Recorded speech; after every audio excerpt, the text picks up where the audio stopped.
이거 문재인 대통령도 전 대통령도 좀 읽어봤으면 좋겠어요. 자기가 무슨 짓을 했는지 그리고 거기에 뭐 틀린 게 있으면은 좀 항의를 해줬으면 좋겠습니다. 저는 차라리 적극적으로 문재인 대통령이 자신 있으면은 고소 고발을 하셨으면 좋겠고 네. 법정에서 시시비비를 다 가릴 수 있도록 했으면 맞습니다. 좋겠고 네네. 고소 고발을 못 하신다면은 그 책의 내용을 전부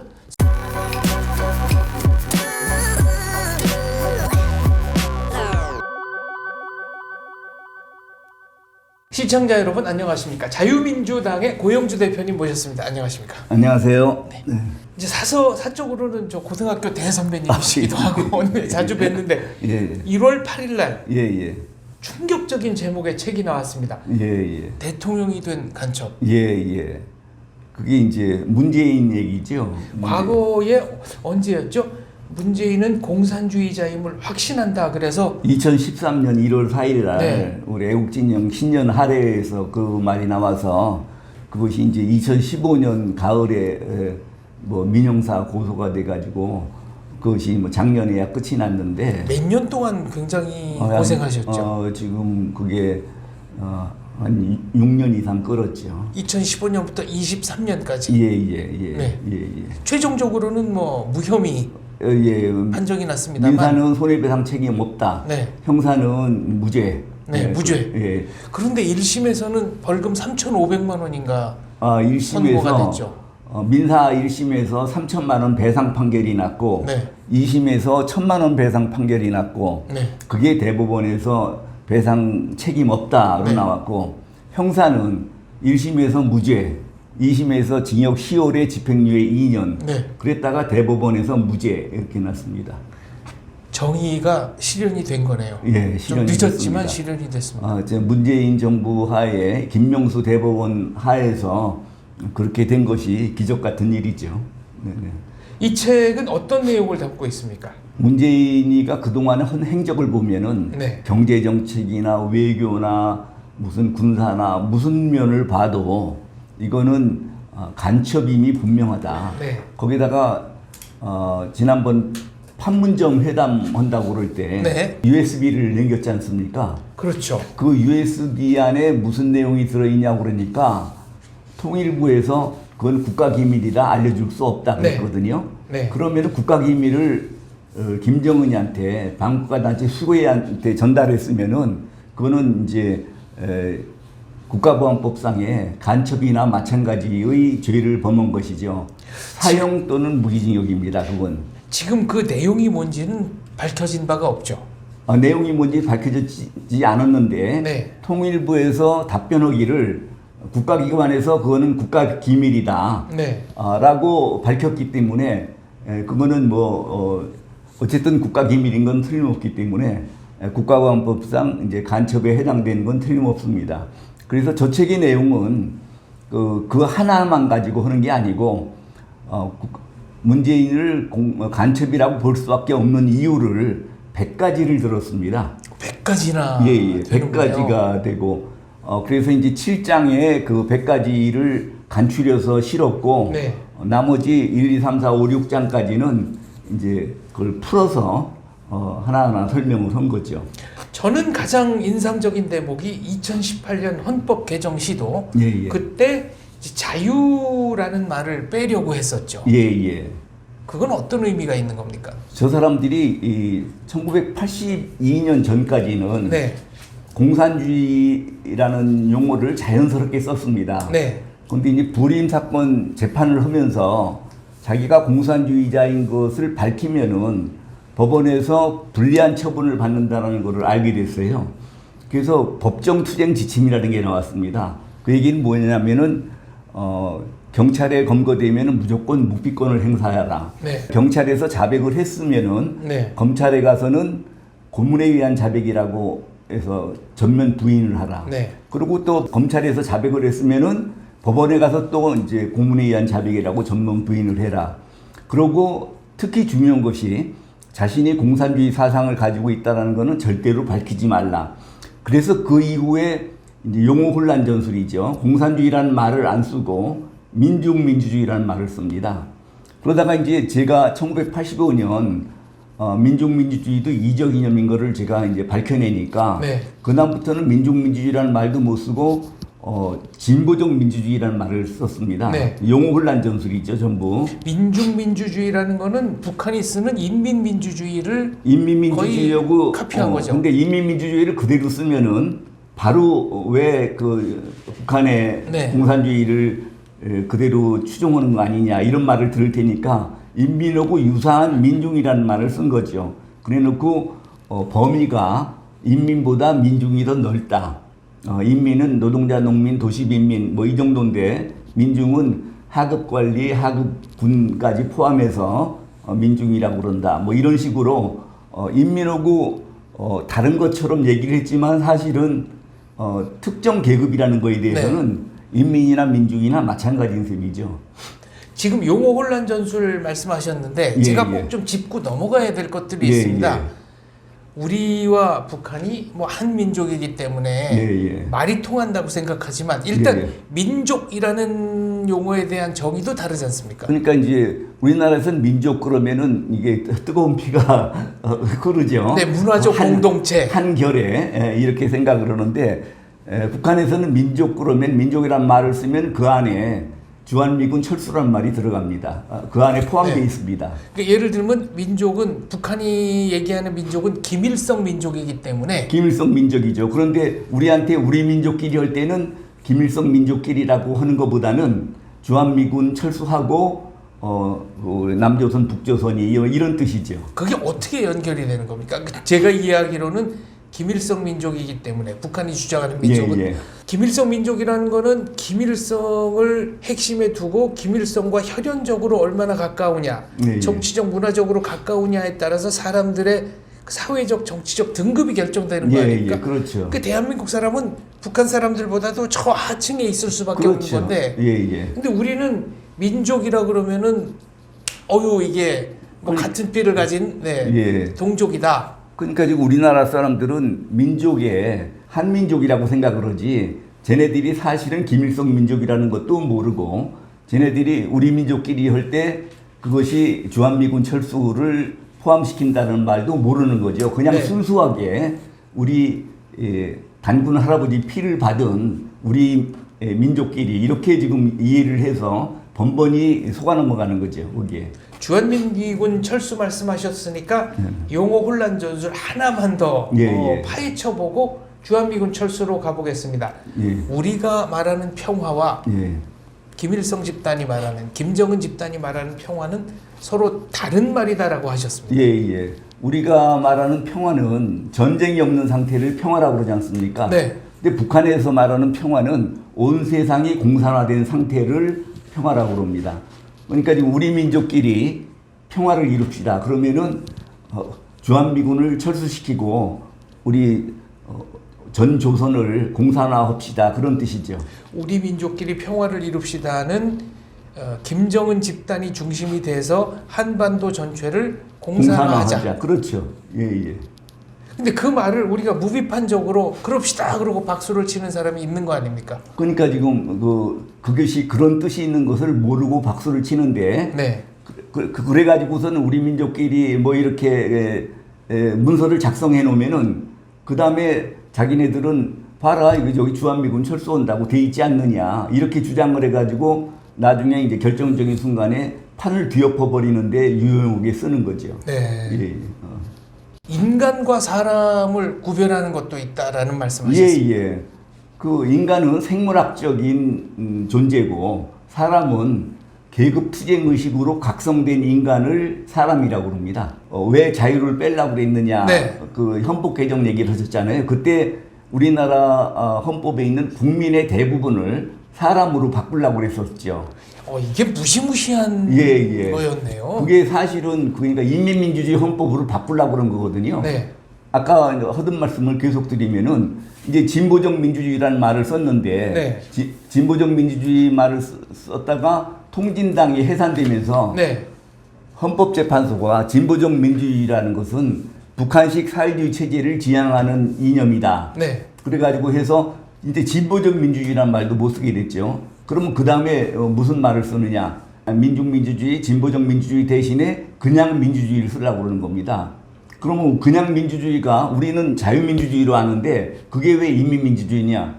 그게 이제 북한에서는 공산권에서는 자유민주주의는 가짜 민주주의고 인민민주주의가 진짜 민주주의라고 주장을 합니다. 네. 그러니까 여태까지 북한의 대남 혁명 전략이 민족해방 인민민주주의 혁명 전략이 있는데 2010년에 노동당 규약을 개정하면서 민족해방 그냥 민주주의 혁명 전략으로 바뀌었어요. 그 당시 우리는 왜 갑자기 대남 혁명 전략의 이름을 바꿨나 굉장히 궁금했는데 저 사람들 그 속내는 그겁니다. 자유민주주의는 가짜 민주주의고 인민민주주의가 진짜주의인데 뭐 인민민주주의 얘기할 때마다 인민자를 붙일 필요가 뭐가 있느냐. 그냥 민주주의 하면은 그게 인민민주주의다. 그러니까 따로 인민자를 넣을 필요가 없다. 그래서 그냥 민주주의로 바꾼 거거든요. 그거를 우리나라 좌익들이 운동권 애들이 똑같이 받아가지고 자유민주주의로 된 헌법을 그냥 민주주의로 바꾸면 법률 이론상으로도 자유민주주의에서 자유민주주의가 잘못됐다고 자유를 떼쓰면은 그 민주주의에는 자유민주주의가 안 들어가는 겁니다. 그러고 그냥 민주주의로 바꾼 거는 그러면 민주주의 하면은 진짜 민주주의인 인민민주주의가 민주주의지 구태여 거기다가 인민민주주의라고 다를 필요가 없다. 그러니까 저 사람들이 그냥 민주주의라고 하는 거는 바로 인민민주주의를 가리키는 얘기입니다. 그리고 사람이라고 네. 그 헌법 개정할 때 국민의 상당 부분을 사람으로 바꾸려고 그랬죠. 그것도 속으로는 계급투쟁 의식으로 각성된 인간들을 그 사람에게만 제대로 된 권리를 인정한다 그런 얘기죠. 사람이 먼저다라는 것은 그렇죠. 그것도 네, 아주 계급투쟁 의식으로 각성된 인간을 사람이라고 그러고 그런 사람만 먼저인 거지 그냥 생물학적인 인간이 먼저가 아니죠. 그게.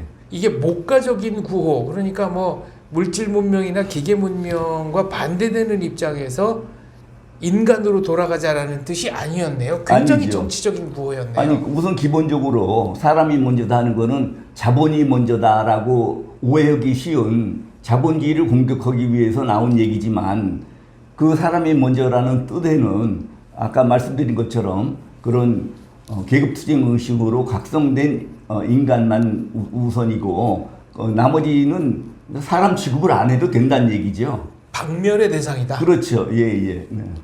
그래서 공산주의에는 인권이 없는 거로군요. 그렇죠.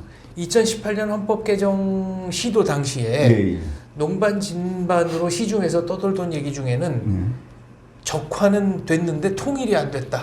통일만 안 됐다고 그랬죠. 네. 적화는 돼 있는. 그만큼 우리나라에 좌경 의식이 널리 퍼져 있었다. 그런 뜻으로 이해하시면 되겠습니다. 그 안토니오 그람시의 진지전 이론에 따라 가지고 헤게모니를 좌익들이 잡았잖아요. 일반 국민들 전체가 좌경화됐다기보다는 그 조직에 속해 있는 사람은 그 조직의 리더가 이끄는 대로 그 헤게모니에 따라갈 수밖에 없는 거거든요. 그렇기 때문에 사실상 온 사회가 다 공산화되어 있는 상태였죠. 그러니까 통일은 남북이 그러니까 직접 김정은이 지배를 안 받지만 네. 대한민국의 사람들은 거의 다 그 좌익의 지배를 받고 있었다. 이제 그런 얘기죠. 문재인 대통령이 그 모든 행위를 의도적으로 했다고 보시는 겁니까? 제가 처음에 문재인은 공산주의다라고 해서 그게 이제 2015년 제가 방송문화진흥회 이사장으로서 국정감사를 받으면서 문제가 됐지 않습니까? 네. 그때 사람들이 이제 문재인 대통령이 됐으니 우리나라는 적화되는 거냐. 그런데 그때까지는 아직 적화가 안 됐잖아요. 그래서 제가 국회에서 답변을 뭐라고 그랬냐면은 문재인 대통령이 원래 생각대로 했으면은 적화됐을 거다. 그런데 미국보다 북한을 먼저 방문하겠다든지 뭐 이런 여러 가지 먼저 했던 얘기들을 바꿨거든요. 미국을 먼저 방문하고 이런 식으로. 이게 지금 원래 생각대로 했으면 적화가 됐을 텐데 지금 이렇게 그거를 원래 생각대로 안 하고 있기 때문에 아직 적화가 안 된 거다 이렇게 말씀을 드렸는데 그 뒤로 쭉 하는 걸 보면은 완전히 그 문재인은 김정은이 심부름꾼 역할밖에 안 했잖아요. 그래서 지금 다시 살펴보면은 이거는 어느 간첩이해도 이거보다 더 잘할 수는 없다. 문재인이가 소득주도 성장이라든지 이런 걸 내세우고 하는 것이 저 사람이 경제에 무능해서 그렇다라고 생각을 했는데 그게 아니고 처음부터 이게 지금 공산화를 시키려고 우리 그 국민을 인민으로 만들려고 그러는 거죠. 가난하게 만들어야 그러니까 집이 없어야 이를테면은 공산당을 지지를 하잖아요. 집이 있으면은 달라지거든요. 과거에 이승만 대통령이 농지개혁을 했지 않습니까? 네. 농민들이 자기 소유의 농지를 가지니까 공산화되지 않고 공산군하고 맞서 싸웠잖아요. 6.25 때 그랬죠. 6.25 때. 그거나 마찬가지로 지금 이제 문재인은 계획적으로 우리 국민들을 전부 인민으로 만들려고 집이 없이 임대주택에 살게 하고 있는 것을 뺏고 뭐 이런 식으로 해가지고 처음부터 계획적이었다. 그러니까 경제를 보나 정치 외교를 보나 무고를 보나 전부 문재인이가 간첩이 아니면 이런 짓을 했을 수 없는 것이 거기다 특히 그 USB를 남겨준 걸로 보면은 이거는 뭐라고 해도 이건 간첩임이 틀림없다. 그렇게 생각을 한 거죠. 이 책에는 문재인 전 대통령이 국가의 시스템을 의도적으로 파괴했다라고 하신 거네요. 의도적으로 파괴가 아니라 이제 공산화 시키려고 그러는 거죠. 예. 그러니까 자유민주 체제를 파괴하려고 한 거죠. 김정은과 문재인 전 대통령의 만남을 두고 한 영국 언론이 문재인 대통령은 외교의 천재이거나 천하의 사기꾼이거나 둘 중에 하나다라는 얘기까지 보도한 적이 있습니다. 예. 거기에 빠진 것이 문재인이 김정은의 사실상 부하라고 보면 되는 거죠. 예. 그런데 문재인과 김정은의 사이는 아주 격렬하게 파열이 됐습니다.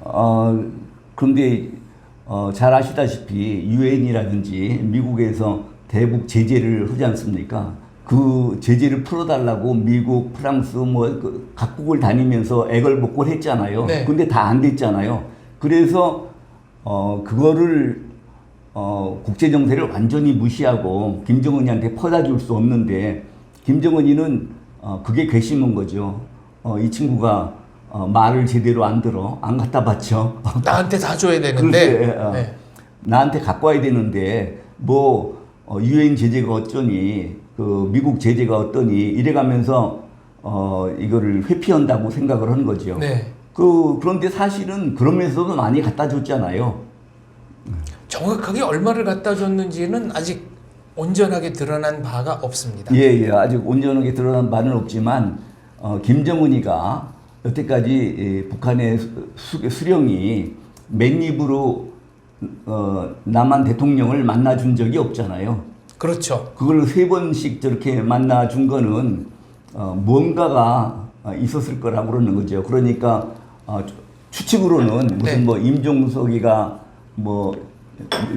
UAE를 갔었나요? 또 송이버섯 얻어와가지고 당내로 갖다 보낸 거라든지 이런 것들 할 때 저게 그냥 단순히 귤만 갖다 주진 않았을 거다. UAE는 여러 그 전자화폐의 현금화가 글쎄요. 많이 이루어지는 곳이기도 하죠. 예. 그리고 체코인가요? 그거 갈 때 체코 대통령도 없을 때 현안이 없을 때 가가지고 한 거. 그건 거기에 그 북한 대사관이 있어서 간 거라고 하는 말도 있고 그런 한두 가지는 의심일 수 있는데 저런 것이 100가지가 모여지니까 저건 단순한 의심이 아니다. 그런 생각을 하는 거죠. 임종석 전 그 대통령 비서실장 얘기도 나왔습니다만은 이 책에는 대통령이 된 간첩 그 제목 이외에도 대통령 주변에 수많은 그 공산주의자들이 대통령을 떠받치고 있었다라는 내용이 나옵니다. 오늘날 정치권들은 거의 다 NL 혹은 PD 출신이죠. 맞습니다. 그러니까 지금 우리 국민들이 저 사람은 NL이다, PD다 자연스럽게 얘기를 하는데 그리고 또 어떤 사람은 우리나라에 공산주의자가 어디가 있느냐 또 이런 말하는 사람도 있잖아요. 그런데 NL이나 PD라는 거는 기본적으로 공산주의자를 전제로 하고 있습니다. NL이라는 거는 민족해방. 민족해방인데 그거는 이념적으로 공산주의자인데 대한민국을 어떻게 적화시킬 것이냐 그 방법이 NL계는 주한미군 먼저 철수시켜야 된다. 우리나라는 미국의 식민지이기 때문에 식민지 상태가 해소가 돼야 그 다음에 혁명이 가능하다. 그래서 주한미군 철수를 먼저 주장한다고 그래가지고 NL이라고 그러고 PD는 그냥 전통적인 프롤레타리아 혁명에 의해서 한다 그러는데 두 가지 다 공산주의자인 거는 전제로 하고 혁명론에만 차이가 있는 겁니다. 혁명 방법에만. 저 대학 다닐 때가 이제 80년대 중반인데 그때 운동권의 주류가 PD에서 네. 주사파가 나오면서 북한과 연계된 NL이 네. 갑자기 헤게모니를 장악했습니다. 그랬죠. 1986년쯤에 김용환 씨가 강철서신에서 그게 이제 단파레아드로 북한 방송을 들어가지고 그걸 옮겨서 배포한 거거든요.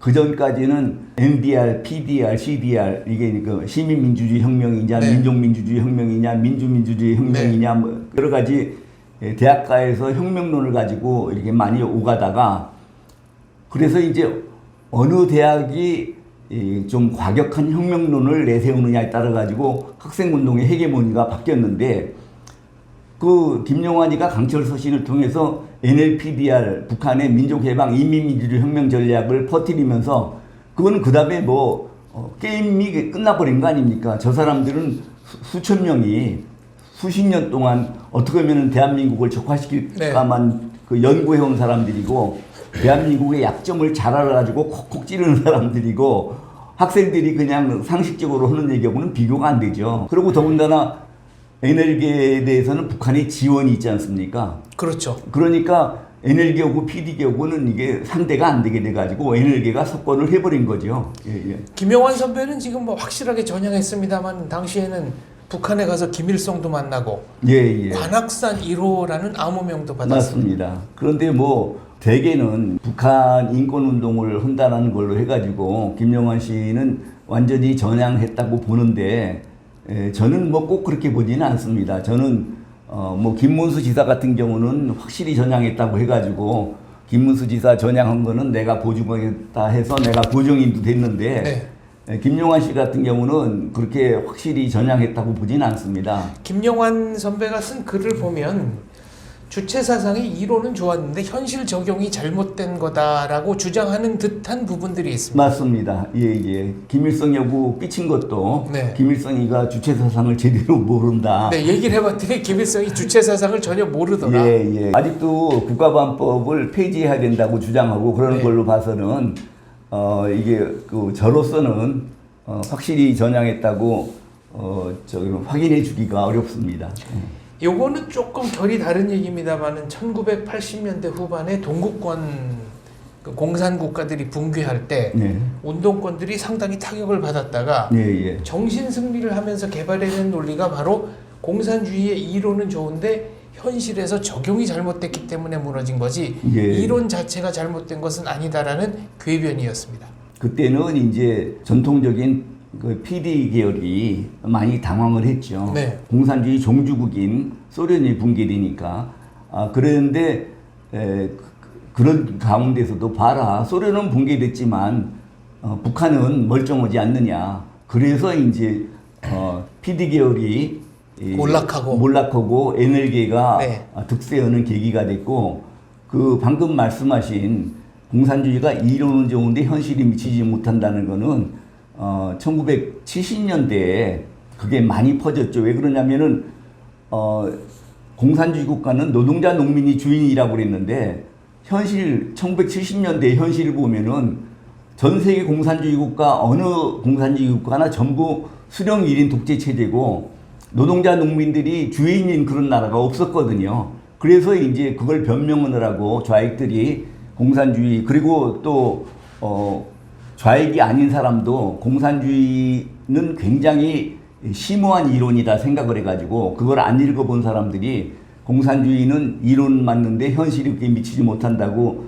그런 이제 변명을 했는데 그때 이제 명지대학교 윤원구 교수님 같은 분이 아니 그게 말이 되느냐 이분은 이제 공산주의 이론에 통달한 분이니까 아니 그 이론이 좋으면 결과가 좋아야지 이론이 좋은데 어떻게 하나같이 결과가 그 모양이냐 한 개라도 결과가 좋은 데가 나왔어야죠. 글쎄 말입니다. 그래서 이제 여기는 공산주의 이론에 무슨 비밀이 있다 해가지고 소련의 정치학교 가서 경제학교 가서를 갖다가 다시 공부해가지고 이게 지금 공산주의는 이론이 이중 구조로 돼 있다. 네. 이게 우리가 알고 있는 선전 이론하고 자기네들이 현실로 적용하는 실천 이론이 전혀 다르다. 그러니까 선전 이론은 밖으로 공표를 하는 거고, 그렇죠. 실천 이론은 자기네들이 적용하는 자기들끼리만. 거야. 네. 그러니까 선전 이론은 노동자 농민이 주인이 된다고 그러지만 실천 이론에 가면은 노동자 농민이 주인이 되는 것이 아니고 우선 계급 간의 권력을 나눠 가질 수 없다. 농민을 믿지 말라. 해가지고 우선 노동자 농민 중에서 농민을 배제하잖아요. 윤원구 교수님 책에 보면 농민을 공산주의자들이 배제하는 이유는 농민들은 땅에 대한 집착이 맞습니다. 있어서 예. 사적 소유 의식이 뼛속 깊이 들어와 있다. 예. 그래서 언제든지 부르주아 계급에 영합할 수 있는 그런 기회주의적 속성을 가지고 있다. 그래가지고서 이제 농민 계급은 우선 제외하고 그럼 노동자 계급은 주권자가 될 수 있느냐? 네. 그 수천만 명 되는 노동자들이 어떻게 효율적으로 주권을 행사할 수 있겠느냐? 효율적인 주권 행사를 위해서 그 노동자들의 주권을 공산당한테 위임한다. 그게 그 민주주의 중앙집권제, 민주집중제. 그러니까 줄여서 민주집중제, 네. 그 공산주의 조직 원리거든요. 네.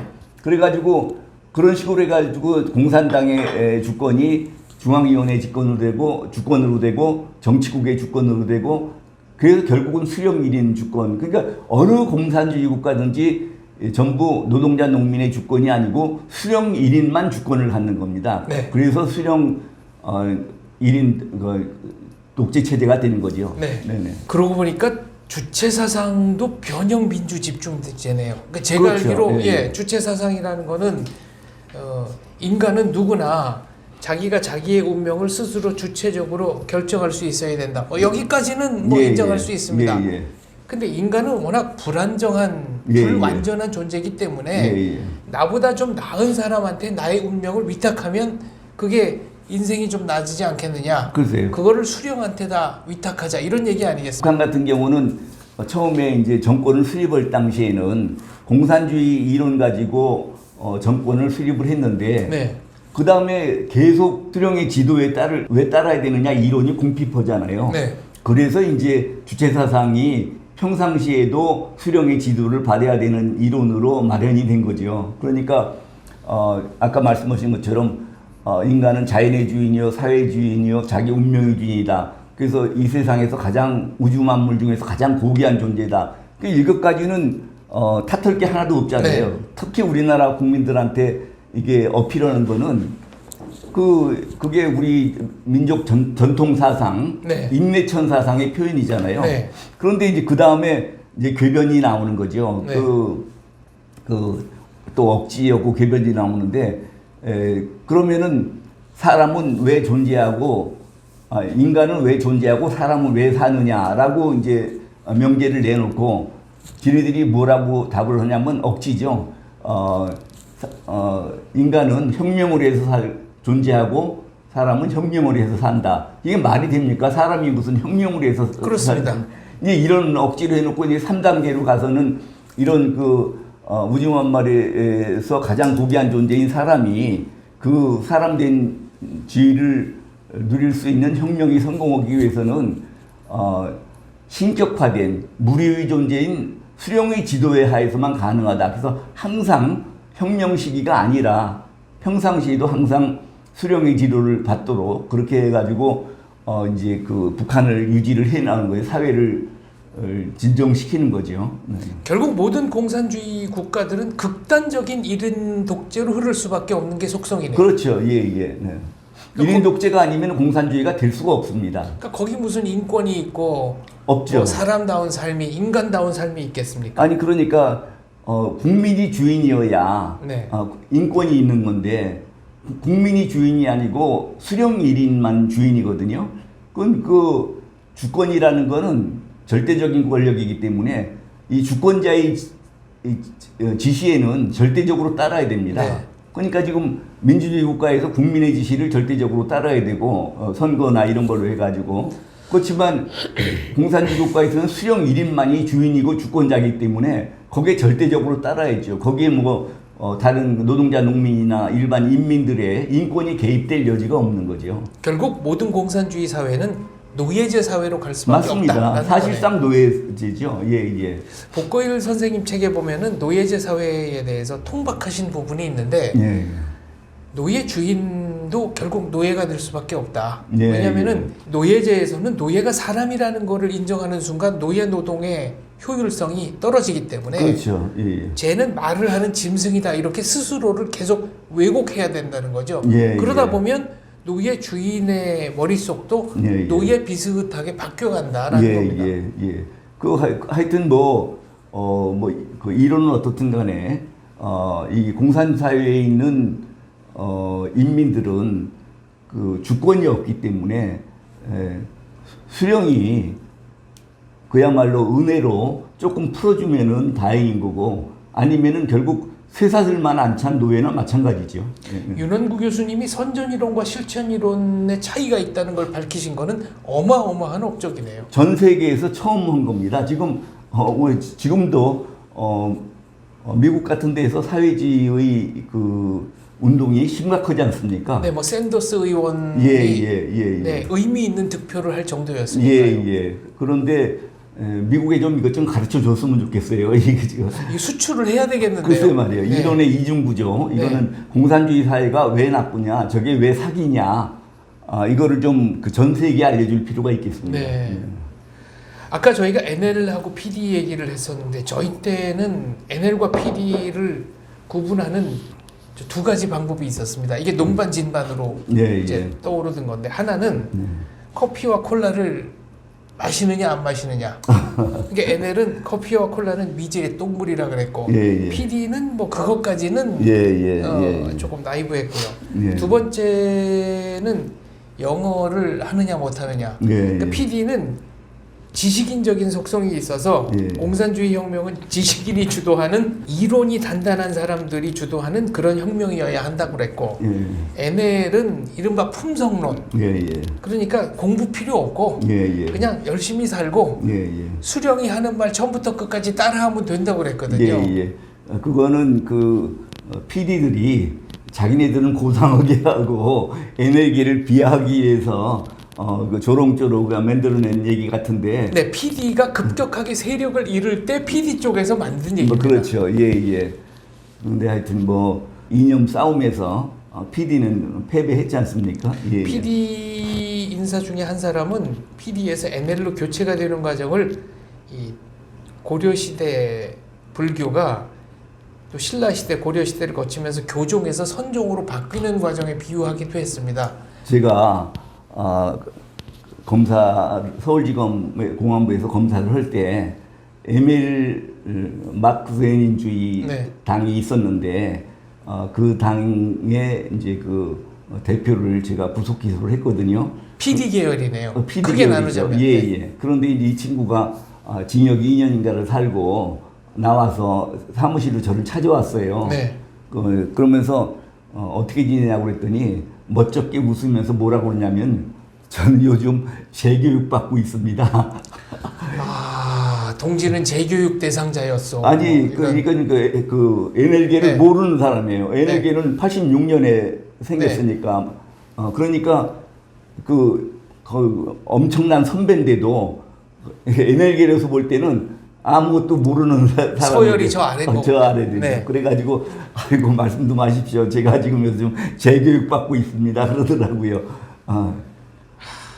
그러니까 교종 선종 교체 얘기는 제가 이렇게 들어보니까 교종은 학습을 통해서 공부를 통해서 깨달음에 다다른다는 거고 선종은 한 방에 돈수로 한 방에 가니까 맹목적으로 기밀성만 추종하면 나머지는 다 해결이 될 것이다라고 믿는 NL이 급속하게 세를 불릴 수밖에 없었다라는 주장을 PD들이 한 겁니다. 맞습니다.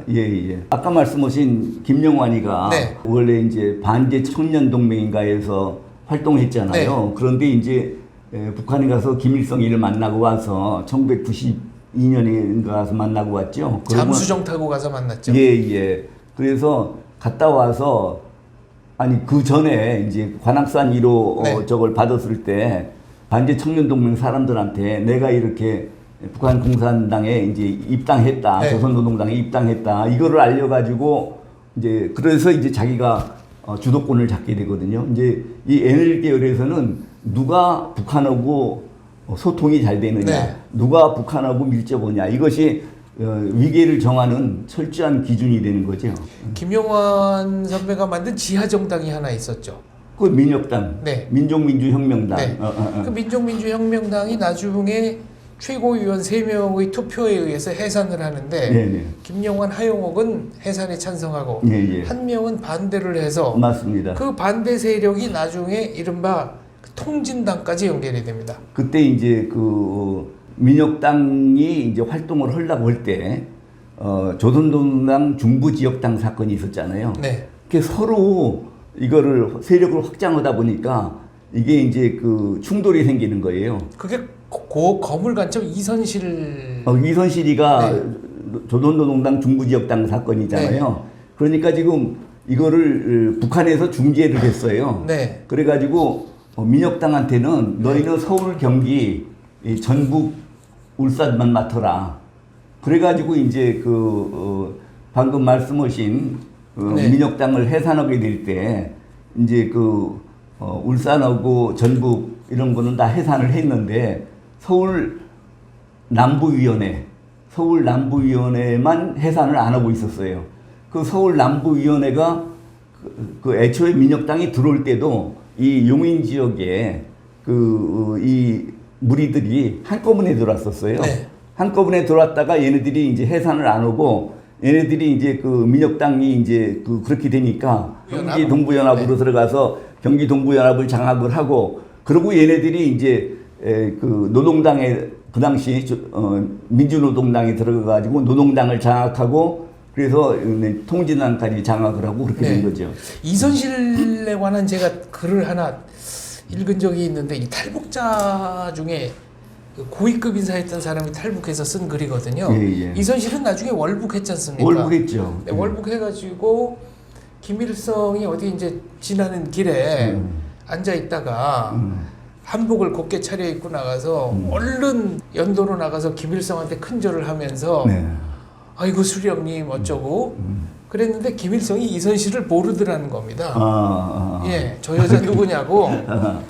그러니까 아는 사람들은 곧 이선실 주변에 있던 사람들은 이선실이 누군지를 아니까 그 대남 공작했던 사람들은 아니까 연도로 이선실이 나가서 큰절을 올려도 통제를 안 했는데 정작 김일성은 이선실의 존재에 대해서 전혀 아는 바가 없더라. 그래서 그렇죠. 지금 수령이 지금 이선실 존재까지 다 파악을 하겠습니까? 그래서 그것 때문에 회의감을 느꼈다라고 토로한 탈북자도 하나 있습니다. 네. 다시 그 NLPD 쪽으로 좀 넘어가자면 이 사람들 중에 상당수가 정치인이 돼서 오늘날 한국 정치의 주류를 이루고 있습니다. 국회의원만 해도 수십 명이죠. 지난번에 누가 명단을 냈는데 70명 명단을 냈더라고요. 저는 그렇게 자세하게 조사는 안 해봤는데. 네. 그런데 더 문제가 되는 것은 국회의원 70명뿐만이 아니라 이때 물론 순수하게 민주화 운동을 한 운동권도 있었을 거라고 생각합니다. 그러나 적어도 제가 대학을 다녔던 80년대에는 조직적으로 운동을 하기 위해서는 NL이나 PD나 이른바 공산주의자가 되지 않으면 그렇죠. 조직적으로 운동은 할 수 없었는데 그 수많은 운동권들이 지금 민주화 유공자라 그래가지고 어마어마한 돈을 받고 있습니다. 이건 반국가 행위자가 민주화 유공자라는 미명하에 이거 지금 한 달에 얼마씩 받죠?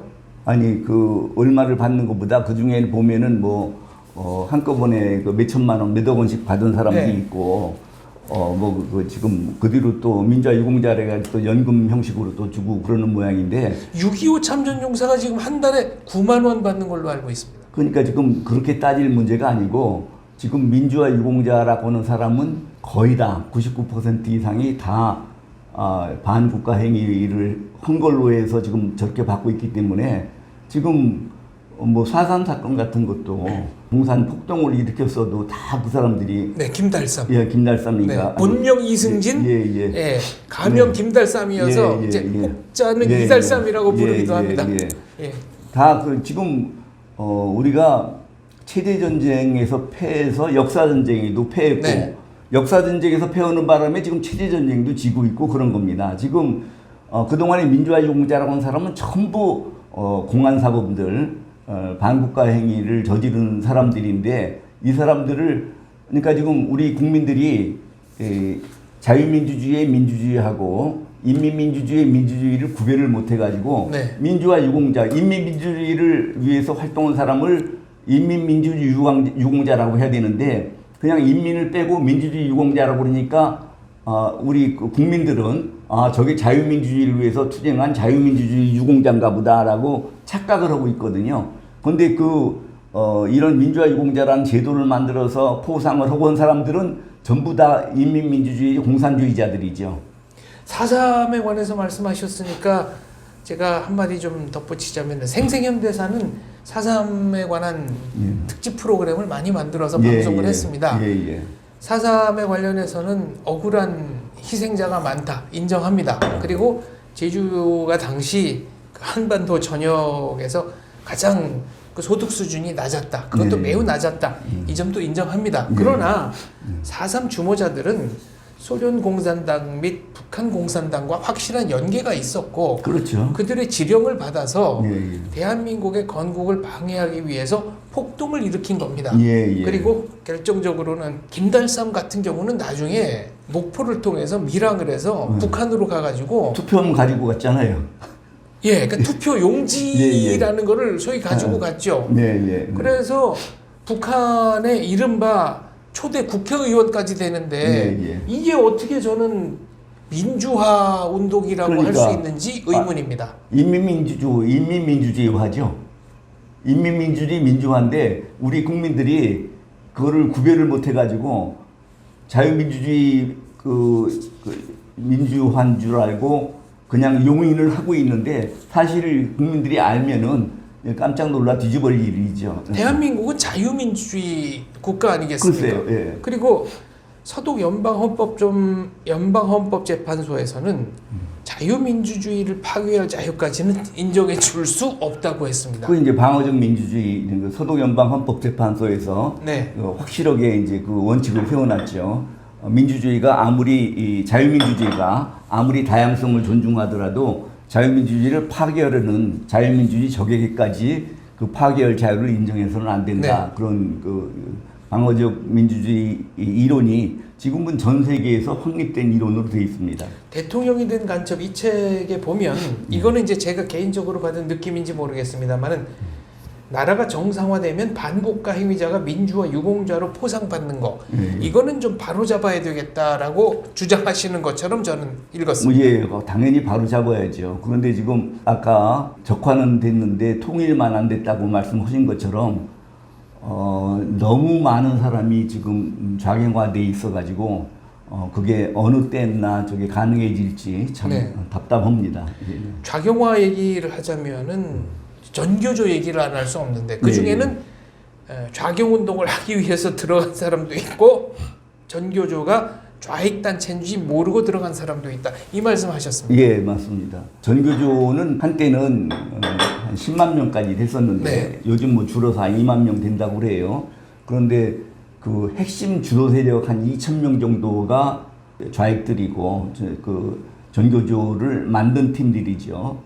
근데 이제 전국 교직원 노동조합이라고 그러니까 교직원들의 신분 보장에 좀 도움이 될까 해가지고 그런 좌익이 아닌 사람도 가입한 사람들이 있어요. 근데 문제는 이 사람들이 더 골치가 아파요. 전교조가 이적단체라고 주장을 해도 나는 안 그런데 왜 그 전교조를 이적단체라고 그러느냐. 이제 그런 식으로 이제 저쪽을 변명하고 나서기 때문에 아주 골치가 아픈데 전혀 모르는 사람도 있다는 전형적인 그 사례가 뭐냐면은 그 전에 이 전교조에 대해서도 평가를 해야 된다라는 그 교육부 지침이 있었어요. 전교조도 평가를 받아라. 근데 도무지 어떤 그 근로자치고 평가를 안 받는 직장이 어디가 있습니까? 그렇습니다. 업무 평가 다 받습니다. 검사도 평가받고 네. 이게 지금 요새는 교수도 학생들한테 글쎄 말이에요. 네, 수업 평가 받는데요. 그런데 전교조는 평가를 받을 수 없는 게 학업 성적을 향상시켰다고 평가를 받으면은 전교조는 존재 의의가 없어지잖아요. 네. 전교조라는 거는 혁명 역량을 강화하기 위한 모임이기 때문에 공부를 안 가르치고 지금 그 혁명하는 것만 가르치는 건데 아이들을 혁명 전사로 길러라. 혁명 전사로 만들려고 하는 건데 혁명 전사로 잘 만들어내자 평가가 아니잖아요. 그렇게 평가할 수는 없죠. 그렇게 평가할 수는 없죠. 그러니까 절대 안 된다고 반대를 했거든요. 근데 그거는 명분상에서 전교조가 밀리잖아요. 그렇죠. 어느 직업이 평가를 안 받는 사람이 어디 있습니까? 그러니까 그 당시에 대변인 하던 사람이 제가 이름은 까먹었는데 말하다가 도저히 답답해서 안 되겠으니까 자기가 봐도 말이 안 되잖아요. 네. 그러니까 그러면은 우리 전교조에서도 평가를 받는 거를 그 적극적으로 검토를 해보겠습니다. 그러니까 막 신문에 크게 났죠. 네. 근데 제가 그때 볼 때 이거는 전교조가 평가를 받는다는 거는 자기네들 존재의 의의가 없어져 버리는 건데 이게 지금 말이 안 되는 소리다. 네. 그랬더니 그 다음날 바로 잘리더라고요. 대변인까지 된 사람이 전교조의 핵심 멤버가 아니었던 거예요. 그냥 인물이 잘나고 말을 잘하니까 그냥 대변을 시켜놨다가 전교조 본질을 건드리는 얘기를 하니까 바로 잘라버린 네. 거죠. 그런 식으로 전교조 중에는 그런 그 전교조의 실상을 모르고 그냥 가담한 사람들도 꽤 있습니다. 전교조의 본질은 공산주의 혁명 투사들을 길러내는 교육을 하자 이런 것이다. 그렇죠. 예. 이 책에는 김일성이 승인했다는 남조선 혁명과 조국 통일 이론이라는 문건에 대한 얘기도 나옵니다. 예. 1975년도에 이제 북한에서 펴낸 책이에요. 그 북한에서 대남 혁명 전략 전술을 총망라해서 정리해 놓은 책입니다. 아직도 폐기가 되지 않고 계속 쓰이고 있죠. 계속 쓰이고 있죠. 네. 예. 근데 저거는 이제 우리 국내에서는 비밀로 취급되기 때문에 저희가 이제 그 당시 이제 안기부에서 빌려가지고 네. 저희가 복사해가지고 저희가 놓고 쓰고 그랬었는데 하여튼 저기 보면은 이제 이 그 북한의 대남 혁명 전략 전술을 전모를 파악할 수 있습니다. 네네.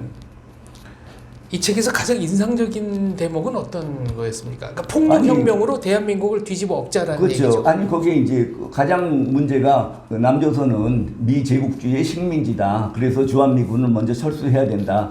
그래서 국가보안법 폐지하고 그래서 이제 민중혁명을 일으켜서 인민정부를 만드는 다음에 같은 인민정부끼리 통일을 해야 된다. 이런 얘기인데 제가 이제 그 책에서 그 얘기를 한 거는 사실은 1980년대에 제가 구속된 학생들을 조사를 하면서 왜 갑자기 전국에서 이렇게 일제히 네.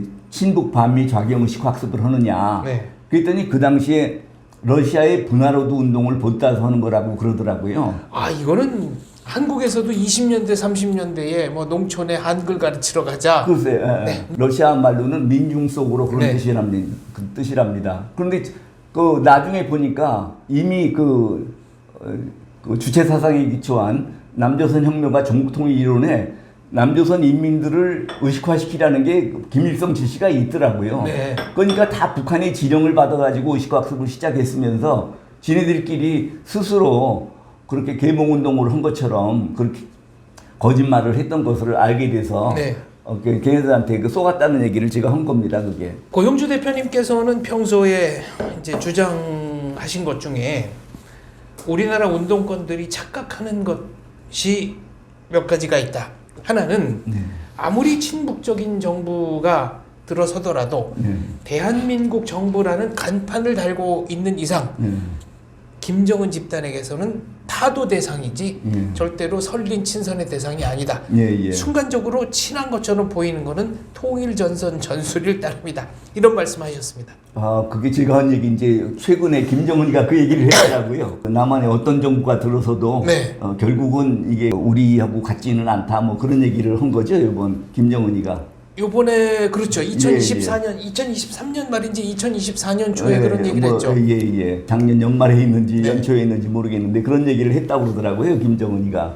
그런데 실제로 보면은 1심의 간첩 사건이 있었잖아요. 네. 그런데 그 당시에 1심의 간첩 사건을 반국가단체 구성죄로 기소를 못했어요. 왜 그렇습니까? 아니 정부 타도 의사가 없다고 그래가지고 당시 수사관들이 네. 이를테면 수사를 잘못한 건지 진짜로 저것들이 자기네들하고 친한 정부라고 그래가지고 정권 전복 의도를 버린 건지 포기했던 건지 그건 잘 모르겠는데 심지어는 이런 소문도 있었습니다. 저 간첩 혐의자를 재판하는데 우리 쪽 이제 국정원에서 수사를 해가지고 기소를 하니까 법원에서는 이 사람이 간첩이라는 어떤 간첩 지령서 같은 확고한 증거를 받아와라. 아니 이걸 북한에 가서 김정은한테 가서 이 사람을 간첩으로 파견했음 이런 무슨 증명서를 받아와야 법적 증거로 인정을 해준다는 겁니다. 지금 하여튼 그 우리나라 그 법원도 말로는 미국이라든지 이제 선진국가들의 인권 옹호하는 그런 법적 용어를 한다고 핑계는 대고 있지만 사실상 지금 간첩죄 수사를 못하도록 온갖 저거를 제한을 다 두고 있거든요. 그래서 지금 저게 단순히 그냥 우연이라고만은 생각이 안 됩니다. 사법부가 간첩 수사를 할 수 없게 계속 점점 그럴듯한 대의명분을 내세워가지고 인권이니 뭐니 내세워가지고 수사를 할 수 없게 만들거든요. 그런데 인권이나 언론 자유나 이것은 철저히 우익적 가치인데 네네. 왜 자유혁명을 꿈꾸는 사람들이 이런 우익적 가치에 기대는 건지 저는 이해가 가지 않습니다. 아니 그 좌익들한테 이제 저게 있잖아요. 자유민주주의가 망할 때까지 자유를 외쳐라. 네. 그런 말이 있잖아요. 최대한 활용을 하는 거죠. 미국 같으면은 지금 간첩이나 이런 그 적군한테 대해서는 지금 이런 좀 구별을 하잖아요. 국가 안보에 관해서는 좀 달리 취급을 해야 된다. 그런데 우리나라에서는 국가안보사범에서는 일반 형사범보다 더 엄격하게 피의자, 피고인 인권을 더 중시를 하고 있어가지고 수사를 할 수 없게 만드는 것이 과연 이것이 진짜로 이게 저 사람들이 양심에 의해서 하는 재판인가 저는 회의를 하고 있습니다. 저는 그 사진이 지금도 걸려 있는지는 모르겠는데 제가 한 3, 4년 전에 그 베트남 호치민 옛 사이공이죠. 그 대통령궁 지금 개방하고 있습니다. 가니까 1층에 1975년 4월 며칠 그러니까 이제 월맹군이 그 사이공 대통령궁을 탱크로 밀고 들어오던 그날 접견실 사진이 딱 걸려 있습니다. 거기에 남베트남 운동권 사람들 20명 정도가 앉아 있었죠. 그러니까 이른바 이제 좌익 지도자들인 거죠. 그래서 월맹군한테 자 당신들이 여기까지 오느라 수고했고 이제 남베트남을 어떻게 통치할 건지 우리랑 협조를 하자. 협의를 해서 정하자. 이 사람들 제일 먼저 정치범 수용소 끌려갔고 소문에 의하면은 뭐 왜 미국이 우리를 안 구하러 오는지 원망스럽다라는 얘기를 했다는 거 아니겠습니까?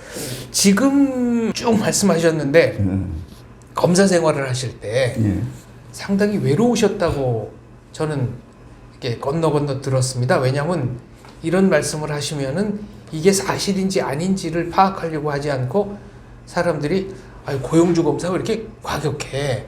고영주 검사 왜 이렇게 극단적이야? 이런 얘기를 했다면서요. 지금 용공 조작이라는 얘기를 들어보셨습니까? 그건 좌익들이 주야장창 좌익들이 하는 게 아니라 우리 언론계가 아주 당연히 공안검찰을 얘기할 때 용공 조작하는 세력으로 얘기를 합니다. 근데 그 얘기가 어떻게 해서 생겼냐면요.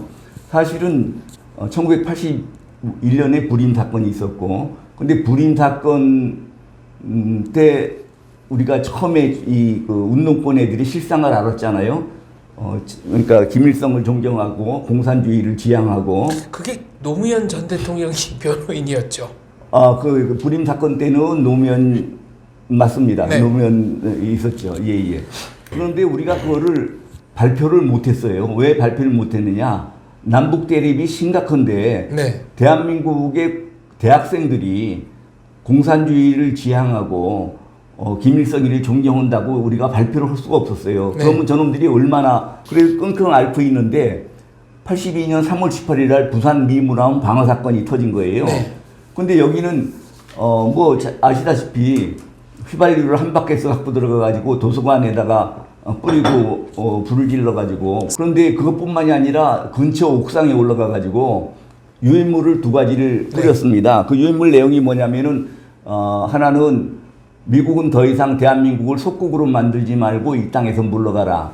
또 하나는 지금 남한은 북침 준비를 완료했다. 그런데 지금 이런 황당한 얘기를 이렇게 나오니까 국민들이 궁금해할 거 아닙니까? 그러니까 이건 뭐 검찰에서 이거 숨기고 뭐 할 수가 없어요. 사실대로 얘기를 했죠. 지금 대학생들이 이게 친북 반미 자경 의식학습을 받아가지고 저렇게 됐다. 그런데 우리는 사실 알리기 싫은 거를 할 수 없이 알렸는데 뭐라 그러냐면은 일반 국민들이 그게 이제 우리나라 최초의 반미 투쟁 사건이거든요. 아니 그때까지 국민들은 미국이 얼마나 고마운 존재입니까? 네. 우리나라를 해방시켜줬죠. 6.25 전쟁 때 와서 구해줬죠. 6.25 전쟁 끝나고 다 굶어 죽게 생긴 거 먹여 살려줬죠. 아 제가 꼭 드리고 싶은 말씀이 있는데 60년대 뭐 이때까지는 대한민국 국가 예산의 48%가 미국 원조였습니다. 글쎄 말이에요. 예, 그러니까 대한민국의 회기가 1월부터 12월까지로 바뀐 거는 그 뒤고 그 전까지는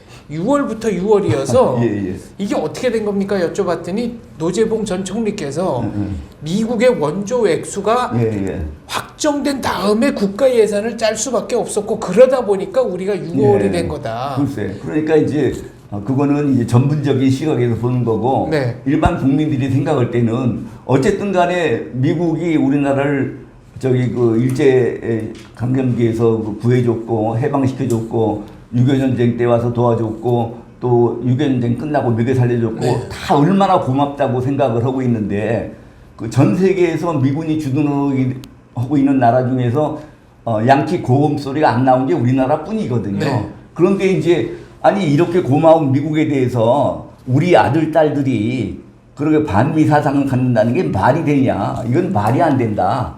그러니까 이거는 필시 이 공안검사들이 정통성 없는 그 군사정부를 위해서 학생들을 용공 조작하는 거다. 이래서 용공 조작을 한다고 얘기를 듣게 된 거거든요. 믿고 싶지 않은 현실이었던 거예요. 아니, 그러니까 일반 국민들은 그렇게 할 수밖에 없는 게 어떻게 우리 애들이 이렇게 고마운 미국을 물러가라고 할 수 있느냐. 이건 말이 안 된다. 그렇게 한 거죠. 그런데 그게 이제 그러니까 그때 이제 미국에 유학 갔던 친구들은 아, 영주야, 네가 꼭 그렇게까지 해서 검사를 해야 되겠냐? 검사 그만둬라. 뭐 이렇게 그 편지도 오고 또 가까이 지내던 뭐 선배들은 이제 너하고는 이제 그 얘기하지 말자. 이제 결별이다. 이러고 그래가지고 엄청난 오해를 받고선 지냈는데 그게 오해가 풀어진 게 86년쯤 가면 풀어집니다. 어떻게 해서 풀어지느냐? 그게 이제 그 공장에서 공산당식 저기 노동쟁이를 하는 거예요. 그러니까 기업주 막 머리 다 밀어버리고 맞아요. 문화혁명식으로요. 그리고 드럼통에 넣은 채로 크레인으로 끌어올려가지고 막 크레인에다 막 돌 던지고 생명의 위협을 느꼈다는 기업인들이 많습니다. 맞습니다. 드럼통 갖다가 넣어서 굴리고 막 그러니까 아니 우리 그 근로자들이 왜 그러느냐. 그래서 저희가 그 해명을 한 것이 이거 학생들이 위장 취업해가지고 의식화된 애들이 가서 근로자들을 의식화시켜서 그렇다. 그러니까 이거는 눈으로 보는 거니까 믿잖아요. 그래서 이제 가까운 사람들은 아 우리가 그동안에 고검사를 오해했구나 해가지고 풀어주는데 이 국민의식은 안 바뀌어요. 공안검사는 지금 의식화된 사람 노동자들이 저렇게 행패를 부리는 건 그 사실이지만 공안검사는 여전히 용공 조작한 사람들로 그대로 그냥 그걸 바꿔주질 않아요. 그러니까 지금도 억울하죠. 지금도 아니 그 공안검사들이 왜 멀쩡한 사람을 공산주의자로 만듭니까? 그렇습니다. 그건 말이 안 되는 얘기죠. 그런데 국민들은 한번 들어간 인식은 바꿔줄 생각을 안 해요. 남 억울한 거 생각을 안 해요. 그 외로움과 억울함을 어떻게 견디셨습니까? 우리야 지금 일이 바쁘니까 일하느라고 뭐 그 외로움 느낄 것도 없이 그때는 정말 바빴거든요. 그 제가 부산 민문화원 방화 사건 수사를 하면서 한 석 달 정도를 집에를 그러니까 해를 못 봤어요. 그 잠깐 붙이고 와서 출근해서 뭐 그러니까 지금 오죽하면 우리 큰 딸이 이 친구들한테 거짓말을 하더라고. 우리 마누라 그러잖아요.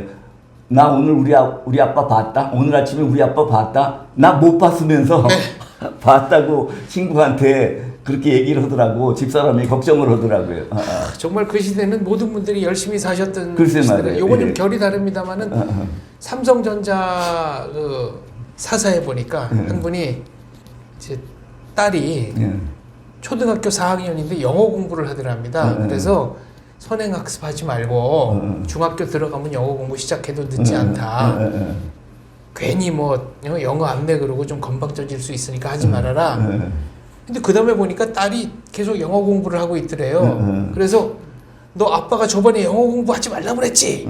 그랬더니 딸이 펑펑 울면서 아빠 저 중학교 2학년이에요 라고 했더니 근데 그때 저 공안검사분들도 그렇게 열심히 그러군요. 일하시고 예. 딸 얼굴 1년 가야 뭐 한두 번 보시고 공안검사 하면은 뭐 주말도 없고 그냥 계속 대기하고 제가 그 외로움을 어떻게 견디셨느냐는 질문을 드렸던 것은 제가 사실 상당히 외롭습니다. 왜냐하면은 생생현대사는 사실 그대로 방송한다.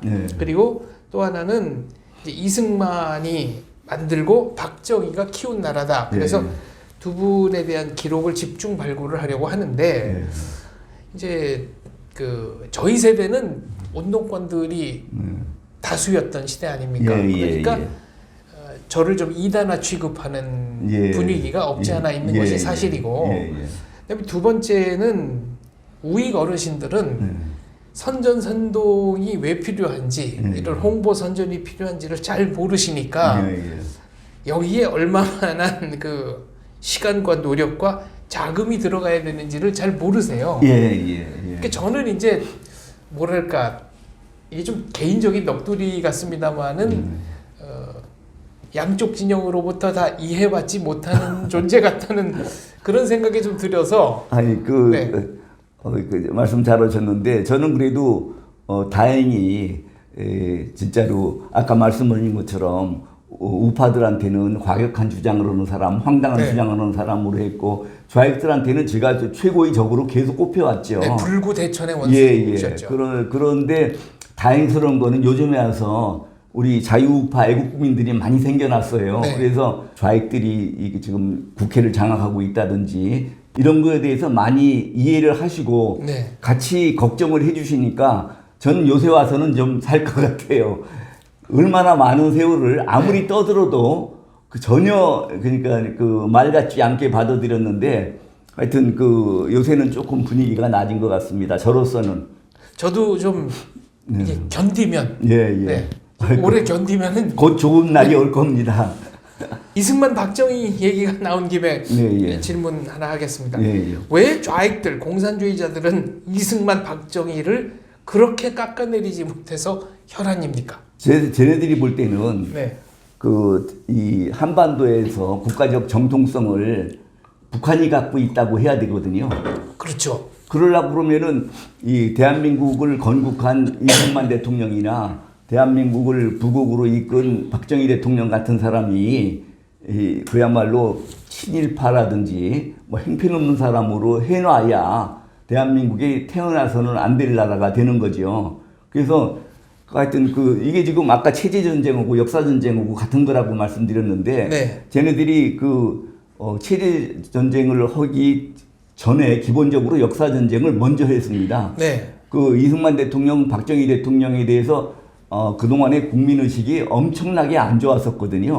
그게 다 쟤네들이 역사전쟁을 몇십 년에 걸쳐서 다 해놓은 건데, 뒤늦게 우리가 이제 그거를 깨달아가지고 이승만 대통령 복권운동, 박정희 대통령 복권운동을 이제하고 있습니다. 그래서, 이제는 지금 뭐 이승만 대통령 기념관을 세운다는 말도 나오고, 이승만 대통령 동상을 다부동에 세우고, 그래서, 많이 낮은 거죠. 그동안에 참 우리 애국 진영에서 엄청난 노력을 해서 이승만 대통령, 박정희 대통령의 복권 운동을 한 것이 그래도 꽤 지금 먹히고 있는 것 같습니다.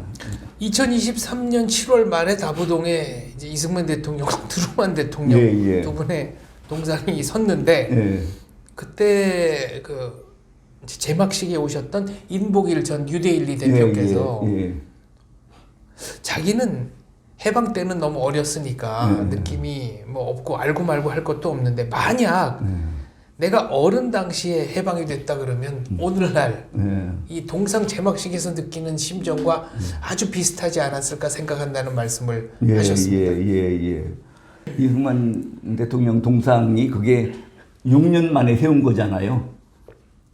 완성 후에 방치가 돼 있다가 방치가 돼 있는 게 아니라 보관해 있다가 세울 때를 못 찾아서 세울 때를 못 찾아서 6년 동안, 그러니까 지금 세울 때를 못 찾았다는 거는 국민 여론이 그 호응을 안 했다는 얘기거든요. 그나마 다부동에 세우는 것도 엄청난 노력을 기울이고 이철호 지사가 협조를 해줘서 세운 거 아닙니까? 그리고 지금 박정희 대통령 동상은 아직도 못 세우고 있어요. 아직도 창고에서 그러니까 완성된 상태로 창고 보관 중. 그렇죠. 다 그 이승만 대통령, 트루만 대통령, 박정희 대통령이 세 분 다 같은 시기에 완성을 해놓은 거거든요. 지금 그냥 뭐 방치라 그러면 그렇고 지금 7년째 지금 그렇게 보관하고 있습니다. 북한과 좌익이 왜 이승만, 박정희를 깎아내리느냐? 결국은 역사의 정통성은 자기들이 있다. 그렇죠. 지금 북한에서는 우리나라가 유엔 승인을 받아서 대한민국을 건국했잖아요. 한반도 유일의 합법 정부. 한반도 유일의 합법 정부라고 인정을 받았죠. 근데 북한으로 봐서는 우리를 공격할 수 있는 것이, 자기는 유엔 승인도 못 받았고 그 소련의 그 앞잡이로 세워진 거고, 그러니까 친일파라고 공격을 하는 수밖에 없어요. 그러니까 이승만 대통령이 친일파라면 말이 안 되는 얘기잖아요. 그렇죠. 이렇게 말이 안 되는 얘기를 계속 반복 선전하니까, 아니 평생토록, 그러니까 45년 8월 15일 전까지는 이승만 대통령한테 어마어마한 현상금이 걸려 있었는데. 글쎄 말입니다. 그런데 그 이승만 대통령까지 친일파로 만들고 또 박정희 대통령까지 친일파로 만들고, 그러면은 친일파에 안 걸릴 사람이 어디 있습니까? 대한민국 역사에서 긍정적인 활동을 한 사람은 전부 친일파로 지금 만들어가지고, 대한민국은 이렇게 유엔의 승인을 받아서 했지만 친일파들이 세운 나라이기 때문에 이거는 역사적 정통성이 없다, 지금 이렇게 공격하는 거거든요. 저는 어디 기록을 찾아보면 김일성 창씨 개명한 것도 어디서 나오지 않을까 생각합니다. 당연히 나오겠죠.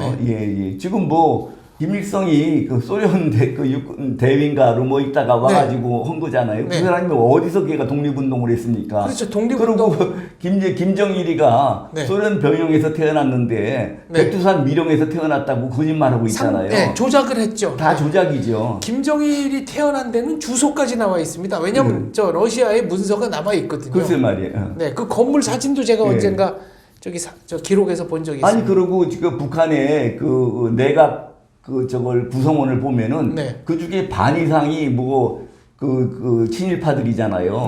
우리나라에서는 친일파들은 한 명인가밖에 안 꼈을 거예요. 그때 전부 독립운동가 출신으로 내각을 구성했죠. 그러니까 그런 걸로 봐서는 말도 안 되는데 그냥 친일파라고 비방을 하면은 그게 반복 선전을 하니까 그게 먹히는 겁니다. 반복 선전의 힘이 어마어마한 거죠. 한 탈북자가 이렇게 증언을 했습니다.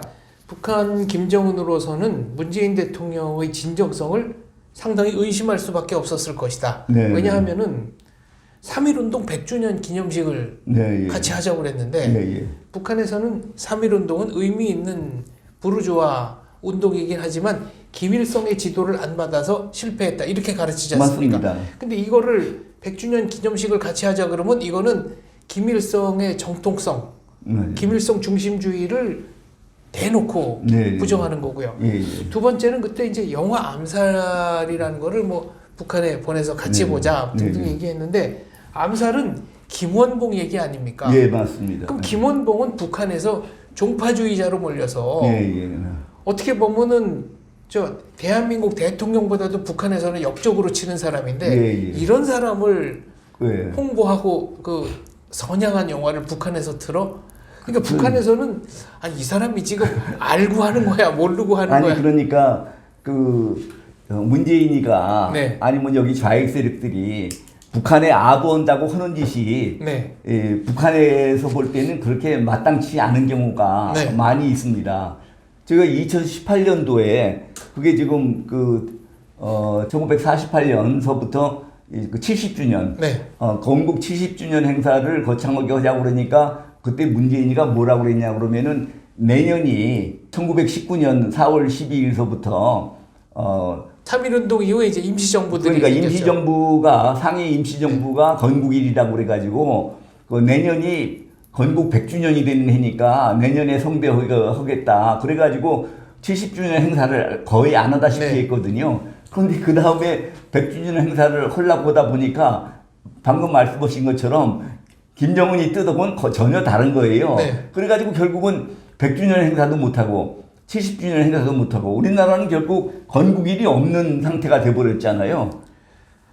말도 안 되는 일이 그렇게 비일비재하군요. 그러니까 지금 얘네들이 생각하는 북한하고 또 북한이 생각하는 거고 또 달라요. 제대로 이해도 못하면서 그러니까 아부한다고 거기다가 붙여대고 하여튼 우리나라 건국만 부정하면은 북한의 그 호응을 받을 줄 알았는데 방금 말씀하신 것처럼 3.1운동은 북한에서는 별로 좋아 안 하거든요. 그렇죠. 차마 북한이 정통성이 있는 집단이다라고까지는 이제 못 나가니까 계속 그걸 그 북한 역사에 맞추려고 그렇게 한 거죠. 제가 탈북자 얘기가 나온 김에 하나 또 여쭤보겠습니다. 지금 탈북자 사회에서 가장 핫한 이슈 중에 하나는 북한 방송 개방입니다. 개방을 해야 뭐 우리 국민들한테 끼치는 영향은 미미할 것이다.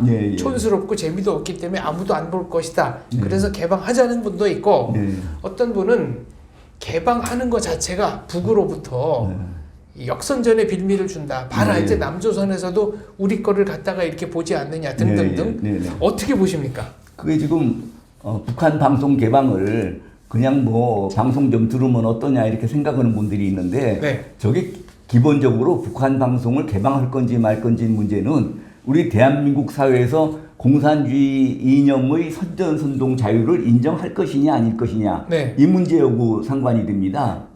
그러니까 지금 북한 방송을 허용하면은 공산주의 이념 선전선동을 허용하는 거나 마찬가지가 되거든요. 다른 사람이 공산주의 이념을 선전선동해도 처벌할 수가 없게 되는 거죠. 그렇죠. 그러면 공산주의 이념 선전선동을 해도 무방하다라는 게 두 가지 시각이 있어요.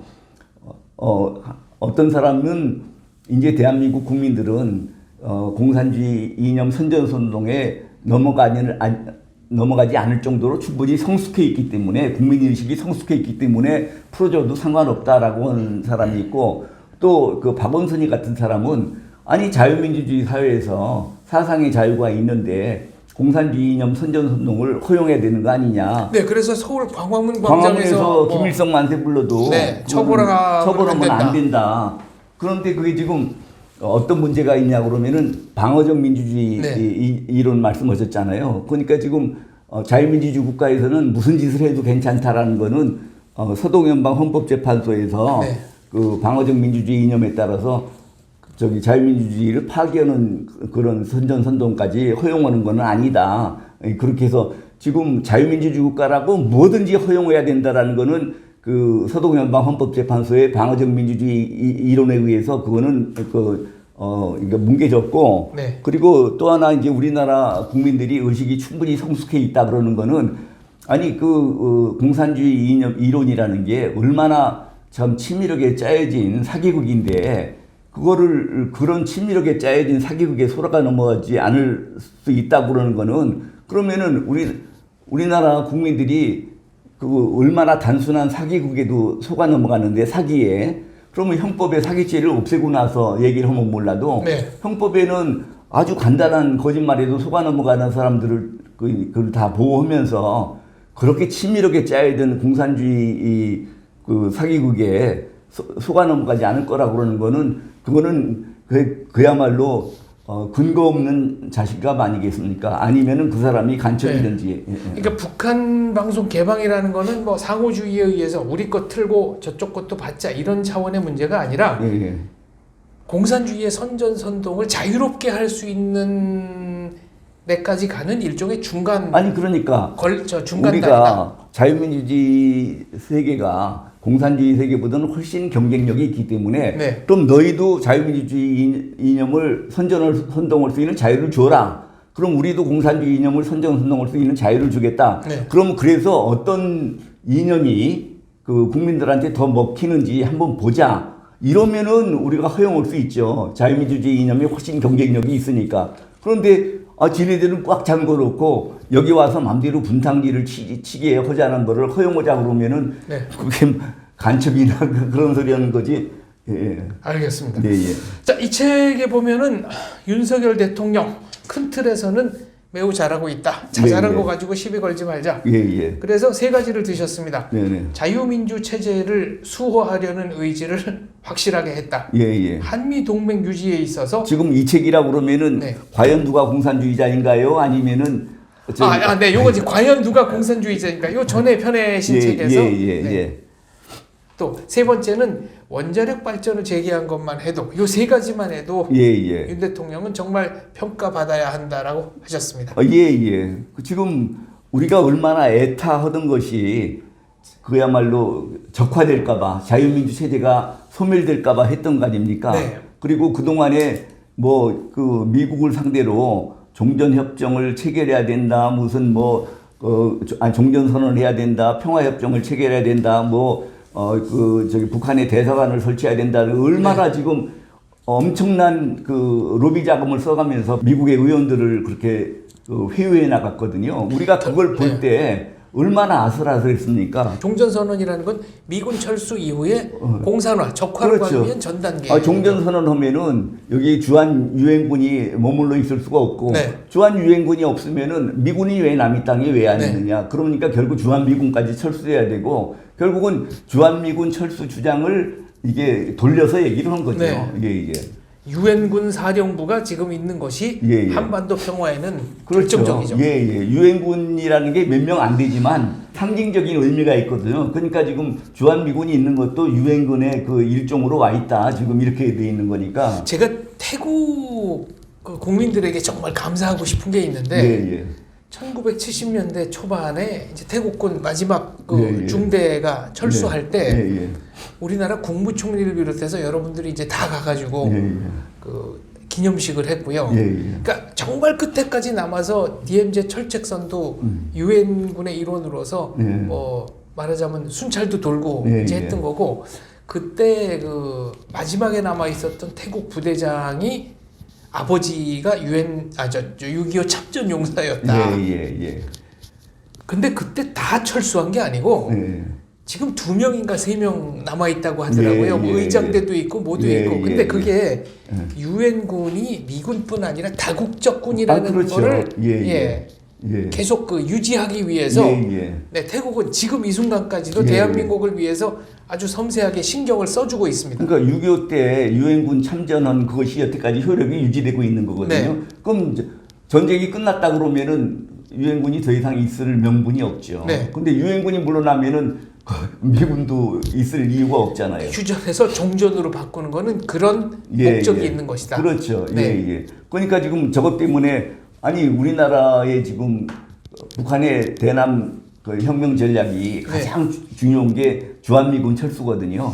그런데 지금 그 두 번째, 세 번째 해당되는 지금 국정원 간첩 대공수사 국정원 없앤 거나 마찬가지죠. 대공수사권 없앴다라는 거는 그 지금 여러 가지가 다 지금 북한 주장대로 다 들어주고 있는데 제일 중요한 거 주한미군이 아직 물러나지 않는 것이 있어가지고 대한민국이 지금 안보가 유지되고 있는 건데 지금 그거를 지금 없애려고 얼마나 그 광분했습니까? 미국 상대로 한 로비 자금을 엄청나게 썼습니다. 박근혜 대통령 때부터 7배인가를 썼더라고요. 그리고 지금 원자력 산업을 갖다가 완전히 뭉개버렸잖아요. 거의 없애버리려고 그랬죠. 사실 5, 6년 동안의 공백이라는 게 엄청난 거거든요. 하여튼 그 국가적으로 국가의 기간 산업 또 국가의 그 안보 기본 그리고 우리 체제 이런 걸 갖다가 전부 뒤엎으려고 그러는데 윤석열 대통령이 당선돼 가지고 우선 그거를 대한민국의 안전만 유지하고 기간 산업을 보호한 것만 유지한 것만 해도 하여튼 전 할 일은 그래도 다 했다고 보고 있습니다. 저는 원자력과 관련해서 비유를 하자면은 1년에 한 30골씩 넣던 축구 선수 너 운동하지 마. 경기 안 내보내. 훈련도 하지 마. 그래가지고 4년 동안 강제로 아무것도 못하게 한 거나 마찬가지라고 생각합니다. 예. 우스갯소리를 하나 하면은 저희 그 어머니가 딸만 둘 낳거든요. 그 당시에는 아들을 못 낳으면은 그렇죠. 며느리 인정을 안 해주는 집도 있었습니다. 아니 그 잘못 오면은 쫓겨날 수도 있거든요. 그런데 이제 그 다음에 내가 태어나니까 우리 어머니가 그 후에도 계속 하시는 말씀이 너는 태어남으로써 효도 다 했다. 그러셨거든요. 그러니까 지금 그런 거에 비교해 보면은 윤석열 대통령은 대통령이 됨으로써 그래도 할 일은 다 했다라고 할 수가 있는 거죠. 이런 것들을 해냈기 때문에. 공산화를 막은 것만. 공산화 막은 것만 해도 할 일을 다 했다, 지금. 네, 알겠습니다. 자, 1월 8일에 나온 대통령이 된 간첩. 어떤 분들이 꼭 좀 읽어주셨으면 좋겠습니까?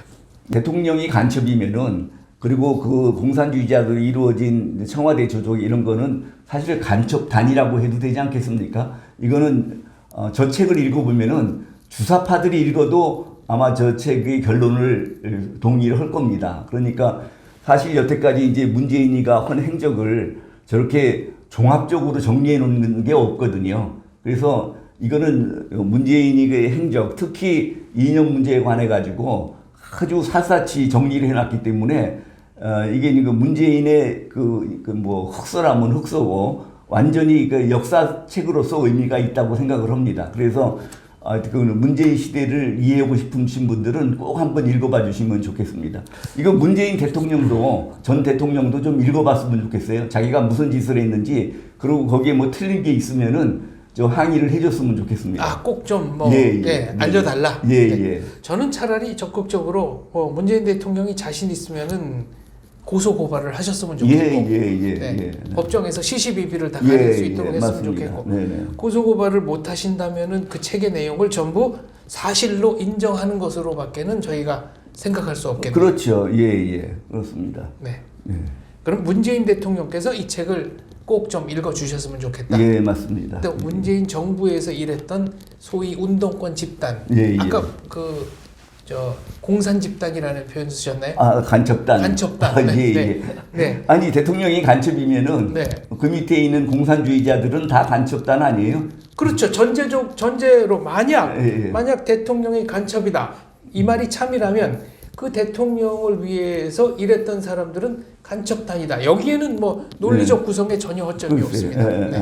그 중에서도 이제 그 공산주의 활동을 하던 사람들은 최소한 또 모르고 들어가 있는 사람들이 있었겠지만, 그러니까 확신자냐, 적극 가담자냐, 단순 가담자냐, 뭐 이런 차이는 있겠지만, 아무튼 그런 그 간첩단, 지금 표현하신 대로 간첩단 구성원들이 이 책을 좀 읽고 어떤 부분이 잘못됐는지 조목조목 지적해줬으면 좋겠다. 공개 토론을 할 용의도 있다. 이런 말씀이시네요. 맞습니다. 알겠습니다. 대통령이 된 간첩, 이 책이 널리 팔려서 지난 시절이 과연 어떤 시절이었는지 우리가 진실에 접근하게 되기를 저도 강력하게 희망합니다. 아유, 감사합니다. 오늘 말씀 감사합니다. 아유, 수고 많으셨습니다. 감사합니다. 네네.